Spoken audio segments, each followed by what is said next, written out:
The CCC files a criminal complaint against Germany, Orange gets hacked, the UK gets secret courts, and the life of hacker hero Aaron Swartz is celebrated on the silver screen just 1 year after his tragic death. All that and more this time on Threatwire.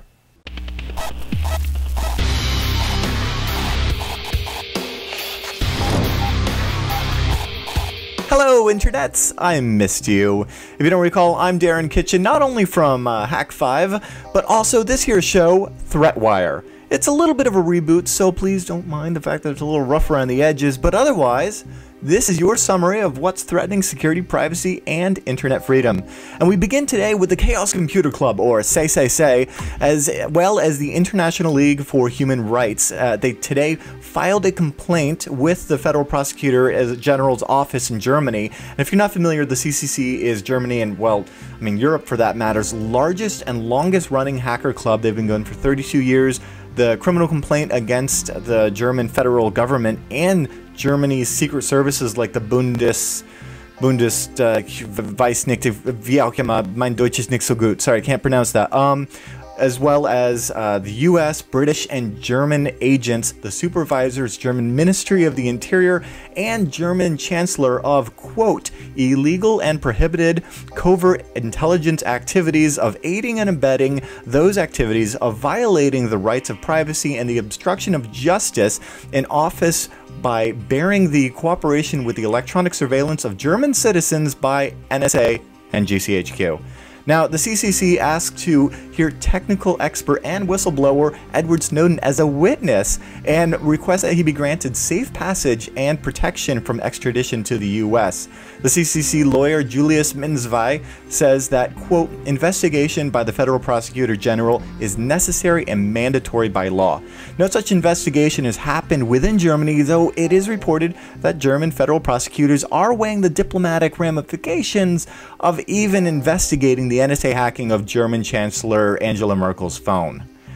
This isn't actually the first time that a European government has, come under fire for this kind of spying. I mean, last month we saw the European Court of Human Rights actually request the UK government to justify the legal grounds of its mass surveillance activities. This was prompted by, again, another CCC-supported group, this one, Privacy Not Prism. You can learn more over at privacynotprism.org. It's not just the NSA and GCHQ that have all your phone records. No, an unknown hacker group made off with some 800,000 customer records from European telco Orange.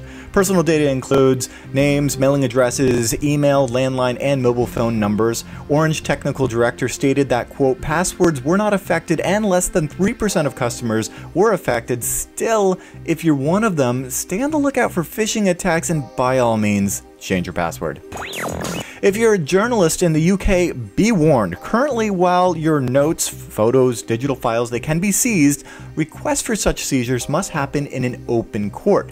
That may not be the case after today. The seizures could now be conducted in secret hearings due to a deregulation bill that has come before the Commons. Now, the rules won't change on how the police access that data. However, since no media outlets could be present in these secret courts, the fear is that judges will be persuaded to just go ahead and sign off on them. I'll be keeping an eye on this one and continuing to do as I always do, and that is fly through Heathrow with a blank hard drive. Just 1 year after tragic death of our hacker hero Aaron Swartz, his life is being profiled, nay, celebrated in a feature-length documentary. It's titled The Internet's Own Boy, and it's directed by Brian Knappenberger, who's previously done We Are Legion, the story of the hacktivists. It debuted this week at the Sundance Film Festival. The documentary includes home movies, photographs, video clips of his television appearances, as well as interviews with friends and families to kind of draw the path from the programming prodigy to the internet activists leading up to his arrests and, of course, the treatment by our government. The documentary also goes a bit into Aaron's Law, the attempt at reforming the 1986 Computer Fraud and Abuse Act, which unfortunately hasn't been getting much attention from Congress, who's kind of preoccupied with the whole Snowden thing.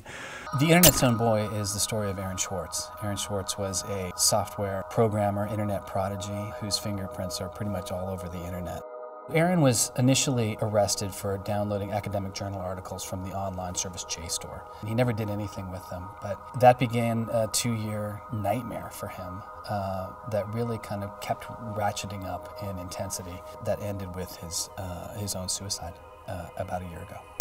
But still, I mean, I'm thankful because I've seen Knappenberger's work and at South by Southwest with the premiere of We Are Legion, and I think that this has the potential to, you know, kind of bring this awareness to a larger audience. I'm thankful for him putting forth his energy in this.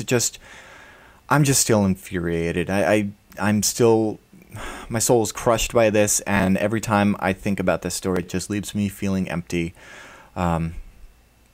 So kind of bittersweet, but I will be looking into this. And now typically we do have a comment every week, but since we've been on hiatus, I guess we're going to have to start fresh. And with that, I guess I'd just like to ask you to, you know, ask you what's in your heart. Like, how do you feel about the Aaron Swartz documentary? And please keep it positive in those comments.